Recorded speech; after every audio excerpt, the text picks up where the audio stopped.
শুভ সকাল সবাইকে। আজ 16 ডিসেম্বর সোমবার। আজকের সকালের বিশেষ বিশেষ খবর হলো, আগে ঘুষ চাওয়া হতো, এখন সরকার আনুষ্ঠানিকভাবে কার্ড দিচ্ছে, বললেন বিধায়ক বিজয় মালাকার। দুর্লভচূড়ায় ৩,৫৫১টি রেশন কার্ড বিতরণ। আলগাপুর কাটলিচূড়ায় ১৪,৪৯৬ জন সুবিধা প্রাপককে নতুন রেশন কার্ড। স্মার্ট মিটার বসিয়ে সরকারি অফিসে সাশ্রয় ৩৩ কোটি। বেতন বাড়ছে রাঁধুনি অঙ্গনওয়াড়ি আশা কর্মীর, ঘোষণা মুখ্যমন্ত্রী হিমন্তের। বিজেপি কার্যালয়ে কেক কেটে ৯৪তম জন্মদিন কবীন্দ্র বাবুর। ক্ষমতার অপব্যবহার করছে মোদী সরকার, খুঁচা ওয়াইসির। দেশের নানা প্রান্তে সমীক্ষা চালিয়ে মসজিদকে নিশানা। এবং সর্বশেষ খবরটি হলো, বিতর্কিত মন্তব্য করার অভিযোগে এলাহাবাদ হাইকোর্টের বিচারপতিকে তলব সুপ্রিম কোর্টের কলেজিয়ামের। এবারে শুনুন বিস্তারিত খবর। দালালবিহীন রাজ্যে বিনামূল্যে হাজার হাজার মানুষ রেশন কার্ড পেতে সক্ষম হচ্ছেন। রাজ্যের অন্যান্য প্রান্তের মতো রামকৃষ্ণনগর বিধানসভা কেন্দ্রেও একইভাবে বিনা দৌড়ঝাঁপ করে কাউকে টাকা না দিয়ে রেশন কার্ড লাভ করছেন মানুষ।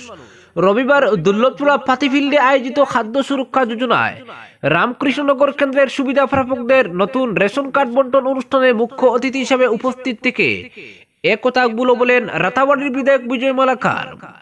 বিধায়ক মালাকার বলেছেন, এক দেশ এক কার্ড প্রকল্পের মাধ্যমে এবার থেকে দেশের যে কোনো প্রান্ত থেকে রেশনের চাল সংগ্রহ করা সম্ভব। আসামের বাইরে থেকে আর চাল পাবেন না এমন কোনো কথা এখন আর নেই।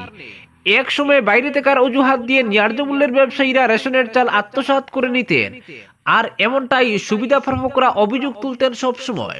কিন্তু এখন ১০০ টাকা চাল যাতে কেউ এদিক সেদিক করতে না পারেন, তার জন্য বায়োমেট্রিক পদ্ধতি শুরু করা হয়েছে। আর এই পদ্ধতিতে একেবারে সঠিকভাবে চাল পেতে সক্ষম হচ্ছেন মানুষ। এদিন অনুষ্ঠানে রামকৃষ্ণনগর বিধানসভা কেন্দ্রের মোট ৩,৫৫১টি রেশন কার্ড বিতরণের আনুষ্ঠানিক উদ্বোধন করে বিধায়ক বিজয় মালাকার আরো বলেছেন, কার্ডের মাধ্যমে কেন্দ্রের ১৭,৭১৬ জন নতুন সুবিধা প্রাপক প্রতি মাসে বিনামূল্যে ৫ কেজি করে চাল পাবেন। এক সময় রেশন কার্ডের জন্য সাধারণ মানুষকে অনেক কাঠ খড় পোড়াতে হতো, এমনকি আগের সরকারের আমলে রেশন কার্ডের জন্য ঘুষ চাওয়া হতো। কিন্তু বর্তমান বিজেপি সরকার আনুষ্ঠানিকভাবে রেশন কার্ড বিতরণ করছে, মন্তব্য বিধায়ক বিজয়ের। তিনি বলেছেন, শুধু চাল নয়, রেশন কার্ডের মাধ্যমে সুবিধা প্রাপকরা প্রধানমন্ত্রী উজ্জ্বলা যোজনা, প্রধানমন্ত্রী জন আরোগ্য যোজনা ও মুখ্যমন্ত্রী জন আরোগ্য যোজনার অধীনে আয়ুষ্মান কার্ডের মাধ্যমে বছরে ৫ লক্ষ টাকা পর্যন্ত বিনামূল্যে চিকিৎসা সেবার লাভও পাবেন। পরবর্তী খবরটি হলো, হাইলাকান্দি জেলার আলগাপুর কাটলিচূড়া বিধানসভা কেন্দ্রের ১৩৬৩টি পরিবারের ১৪,৪৯৬ জনকে নতুন রেশন কার্ড বন্টনের সূচনা করা হয়েছে। বোয়ালিপাড়ের doctor Shashibhushan institute of education প্রাঙ্গণে রবিবার আয়োজিত এক অনুষ্ঠানের মাধ্যমে এই বন্টন প্রক্রিয়ার সূচনা করা হয়। হাইলাকান্দির বিধায়ক জাকির হোসেন লস্কর, পৌরপতি কল্যাণ গোস্বামী এবং জেলা শাসক নিসর্গ হিবারে এই কার্ড বন্টনের সূচনা করেন। অনুষ্ঠানে বক্তব্য রাখতে গিয়ে জেলা শাসক নিসর্গ হিবারে নতুন রেশন কার্ডধারীদের প্রতি মাসের ১ তারিখ থেকে ১০ তারিখের মধ্যে অন্য সপ্তাহ সেবার দিন ডিলারদের কাছ থেকে বিনামূল্যের এই চাল সংগ্রহ করার আবেদন জানান। এই চাল সংগ্রহের সময় ই-পস মেশিনের মাধ্যমে তা সংগ্রহ করতে বলেন ডিসি। রেশন সামগ্রী সম্পর্কে কোনো অভিযোগ থাকলে তা জেপি অফিস, বিডিও অফিস অথবা ডিসি অফিসে জমা দিতে বলেন তিনি। এই কার্ডের মাধ্যমে প্রতি মাসে জন প্রতি ৫ কেজি করে চাল দেওয়া হবে। কার্ড প্রাপকরা আয়ুষ্মান কার্ডও পাবেন, যাতে ৫ লক্ষ টাকা পর্যন্ত বছরে বিনামূল্যে চিকিৎসার সুযোগ রয়েছে। অনুষ্ঠানে বক্তব্য রাখতে গিয়ে বিধায়ক জাকির হোসেন লস্কর অরুণোদয় বাছাইয়ের সময় যাতে প্রকৃত দুস্থরা বঞ্চিত না হন তা দেখতে পরামর্শ দেন প্রশাসনকে। তিনি রেশন কার্ড দেওয়ার মতো পদক্ষেপ নেওয়ায় মুখ্যমন্ত্রীর ভূয়সী প্রশংসা করেন। অনুষ্ঠানে পৌরপতি কল্যাণ গোস্বামীও প্রাসঙ্গিক বক্তব্য পেশ করেন। এদিনের অনুষ্ঠানে উপস্থিত ছিলেন আলগাপুরের বিধায়ক প্রতিনিধি জামাল উদ্দিন চৌধুরী, ডিডিসি এলডার ফাইরিম, হরিমোহন রাজবর, নারায়ণ দেবনাথ প্রমুখ। পরবর্তী খবরটি হলো, স্মার্ট মিটার বসিয়ে সরকারি অফিসে সাশ্রয় ৩৩ কোটি। স্মার্ট মিটারের বিরুদ্ধে দীর্ঘদিন ধরে রাজ্য জুড়ে আন্দোলন চলছে। এর মধ্যে ফের স্মার্ট মিটারের সাফল্যের চিত্র তুলে ধরলেন হিমন্ত বিশ্ব শর্মা। রবিবার এক সাংবাদিক সম্মেলনে স্মার্ট মিটারের প্রসঙ্গ টেনে মুখ্যমন্ত্রী বলেন, বর্তমানে রাজ্যের সরকারি অফিসে ম্যানুয়াল মিটারের ব্যবস্থা নেই। প্রতিটি সরকারি অফিসে স্মার্ট মিটার স্থাপন করা হয়েছে।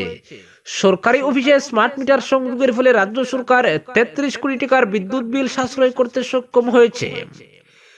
তিনি বলেন, স্মার্ট মিটারে প্রোগ্রামিং এর ব্যবস্থা থাকায় সরকারি অফিসে সন্ধ্যা 6টায় স্বয়ংক্রিয়ভাবে বিদ্যুৎ সরবরাহ বন্ধ হয়ে যায়। রাজ্যে প্রতিটি সরকারি স্কুলে বেলা 4টায় বিদ্যুৎ সংযোগ বন্ধ হয়ে যায় বলে মন্তব্য করেন মুখ্যমন্ত্রী। তিনি বলেন, মন্ত্রী অফিসার আমলারা সরকারি আবাসের বিদ্যুৎ বিল নিজেরা পরিশোধ করেন। মুখ্যমন্ত্রী হিসেবে তিনি নিজেও মাসে 60,000 টাকা বিদ্যুৎ বিল পরিশোধ করেছেন বলে দাবি করেন। তিনি আরো বলেন, জনতা ভবন ও সচিবালয়ে সোলার প্যানেল স্থাপন করার ফলে প্রায় 80 লক্ষ টাকার বিদ্যুৎ বিল সাশ্রয় হয়েছে, যার ফলে গত 9 মাসে এপিডিসিএল কে 220 কোটি টাকা সরকারকে দিতে হয়েছিল, এবার 33 কোটি টাকা কম দিতে হয়েছে বলে জানান মুখ্যমন্ত্রী। এদিকে মিড ডে মিলের রাঁধুনি আশা কর্মীদের অরুণোদয় প্রকল্পের সুবিধা প্রদান না করা প্রসঙ্গে মুখ্যমন্ত্রী শর্মা বলেন, মিড ডে মিলের রাঁধুনি আশা কর্মীরা সরকারি কর্মচারীদের অরুণোদয় প্রকল্পের সুবিধা প্রদান ঠিক নয়। তবে মিড ডে মিলের রাঁধুনি আশা কর্মী ও অঙ্গনওয়াড়ি কর্মীদের বেতন বৃদ্ধির চিন্তা ভাবনা করছে সরকার। এজন্য অর্থ কমিশন কাজ করছে। আগামী বাজেটে তাদের বেতন বৃদ্ধির পদক্ষেপ করা হবে বলেও ইঙ্গিত দেন মুখ্যমন্ত্রী। পরবর্তী খবরটি হলো, 94তম জন্মদিনে দলের কর্মী সদস্যদের শুভেচ্ছায় ভাসলেন উত্তর পূর্বাঞ্চলের বিজেপির প্রতিষ্ঠাতা বর্ষিয়ান নেতা কবীন্দ্র পুরকায়স্থ। বিজেপি কাছাড় জেলা কমিটির উদ্যোগে রবিবার সন্ধ্যায় ইটখোলার কার্যালয়ে কেক কেটে উপহার তুলে দিয়ে একে অন্যকে মিষ্টিমুখ করিয়ে দলের এই স্থপতি নেতার জন্মদিন পালন করা হয়। এদিকে তার পুত্র দলের প্রদেশ কমিটির সম্পাদক কোনাদ পুরকায়স্থের মোবাইলে ফোন করে কবীন্দ্র বাবুকে জন্মদিনের শুভেচ্ছা জানিয়েছেন রাজ্যের মুখ্যমন্ত্রী হিমন্ত বিশ্ব শর্মা। শুভেচ্ছা জানিয়ে হিমন্ত তার দীর্ঘায়ু কামনা করেছেন। জন্মদিন উদযাপনে রবিবার সন্ধ্যায় নতুনপট্টির বাড়ি থেকে গাড়ি করে কবীন্দ্র পুরকায়স্থকে ইটখোলার দলীয় কার্যালয়ে নিয়ে আসা হয়। কার্যালয়ের 1 তলার কক্ষে তাকে বসিয়ে হয় অনাড়ম্বর অনুষ্ঠান। কেক কাটার সময় তার সঙ্গে ছিলেন দলের জেলা সভাপতি বিমলেন্দু রায়, উদারবন্দের বিধায়ক মিহির কান্তি সোম, দলের বিধায়ক নিহার রঞ্জন দাস, জেলা সাধারণ সম্পাদক অবরজিৎ চক্রবর্তী, মহিলা মোর্চার সভাপতি মিত্রা রায়, যুব মোর্চার সভাপতি অমিতেশ চক্রবর্তী সহ আরো অনেকে। ইদানিং শরীর সঙ্গ দিচ্ছে না, তবু মনের জুড়েই দলের কর্মী সদস্যদের জন্মদিন পালনের ইচ্ছায় সায় দিলেন কবীন্দ্র বাবু। তবে অন্যবারের মতো এবার আর কোনো বক্তব্য পেশ করতে পারলেন না তিনি। অশক্ত শরীর নিয়ে তিনি হাসি মুখে সবার সংভাষণে সাড়া দিয়েছেন। বিমলেন্দু রায়রা কেক খাইয়ে দিয়ে তার শতায়ু কামনা করেছেন। বিমলেন্দু রায় বলেছেন, এই নেতা আমাদের আদর্শ, দল পরিচালনার পথে আমাদের সবার সব সময়ের অনুপ্রেরণা তিনি। অনুষ্ঠানে বাবাকে কেক খাইয়ে দিয়েছেন কবীন্দ্র বাবুও। পরবর্তী খবরটি হলো, ক্ষমতার অপব্যবহার করছে মোদী সরকার, খুচা আসাদুদ্দিন ওয়াইসির। দেশের নানা প্রান্তে একের পর এক সমীক্ষা চালিয়ে মসজিদকে নিশানা করা হচ্ছে। সংসদে এমনটাই বিস্ফোরক দাবি করলেন এআইএমআইএম সাংসদ আসাদুদ্দিন ওয়াইসি। প্রার্থনাস্থল আইনের তোয়াক্কা না করেই মসজিদগুলিতে সমীক্ষার দাবি তোলা হচ্ছে বলে উল্লেখ করেন তিনি। এবার সংসদের অন্দরে খুঁড়লেও একটি মসজিদ পাওয়া যেতে পারে বলে সুর চড়ালেন এই রাজনীতিবিদ। সংবিধান প্রণয়নের 75তম বর্ষ পালন উপলক্ষে শনিবার লোকসভায় বক্তব্যে পেশ করেন ওয়াইসি। হায়দ্রাবাদের সাংসদের বক্তব্য, আজ আমি একটা প্রশ্ন করতে চাই, ধরুন যদি সংসদের নিচে খোঁড়াখুড়ি করি, সেখানে তো কিছু না কিছু পেতে পারি। ধরুন একটা 500 বছরের পুরনো মসজিদ রয়েছে, তাহলে কি সেটা আমার হয়ে যাবে? মোদী সরকারের আমলে একের পর এক মসজিদের সমীক্ষা চালানো হচ্ছে, নানা মহলে তা নিয়ে অসন্তোষ রয়েছে। এই ধরনের সমীক্ষা ঘিরে দেশের নানা প্রান্তে অশান্তি চড়াচ্ছে বলেও অভিযোগ উঠেছে বহুবার। সম্প্রতি উত্তরপ্রদেশের সম্বলে একটি মসজিদের সমীক্ষা ঘিরে রক্ত ঝরেছে। পুলিশ জনতার খণ্ডযুদ্ধে একাধিক প্রাণহানি হয়েছে। এই প্রেক্ষাপটে সম্প্রতি সুপ্রিম কোর্টের তরফে একটি অত্যন্ত গুরুত্বপূর্ণ নির্দেশ জারি করা হয়েছে। দেশের বিভিন্ন মসজিদ সহ সমস্ত প্রাচীন স্থাপত্যে এই ধরনের সমীক্ষা আপাতত বন্ধ রাখতে বলা হয়েছে। জানিয়ে সংসদে নিজের 9 মিনিটের ভাষণে তীব্র সুর চড়ান এআইএমআইএম সাংসদ ওয়াইসি। বর্তমানে ভারতের সংখ্যালঘুদের পরিস্থিতি নিয়ে উদ্বেগ প্রকাশ করেছেন। তিনি বলেন, আজ থেকে 75 বছর আগে বাবা সাহেব যা বলে গিয়েছিলেন আজও তো সমানভাবে প্রাসঙ্গিক। আসলে কেউ চান না সংখ্যালঘুরা ক্ষমতা ভাগ করে নিক। এছাড়া ওয়াকফ সংশোধনী বিলের প্রসঙ্গ টেনে তিনি বলেন, কেন্দ্রীয় সরকারের লক্ষ্য ওয়াকফ সম্পত্তিগুলি ছিনিয়ে নেওয়া, আপনাদের হাতে থাকা ক্ষমতার অপব্যবহার করছেন। পরবর্তী খবরটি হলো, বিতর্কিত মন্তব্য করার অভিযোগে এলাহাবাদের হাইকোর্টের বিচারপতিকে তলব সুপ্রিম কোর্টের কলেজিয়ামের। সংখ্যালঘুদের বিরুদ্ধে আপত্তিকর মন্তব্যের জের এলাহাবাদ হাইকোর্টের বিচারপতি রমেশ কুমার যাদবকে তলব করল সুপ্রিম কোর্ট কলেজিয়াম। ইতিমধ্যেই এলাহাবাদ হাইকোর্ট থেকে পুরো ঘটনার বিস্তারিত লিখিত রিপোর্ট চেয়েছে সুপ্রিম কোর্ট।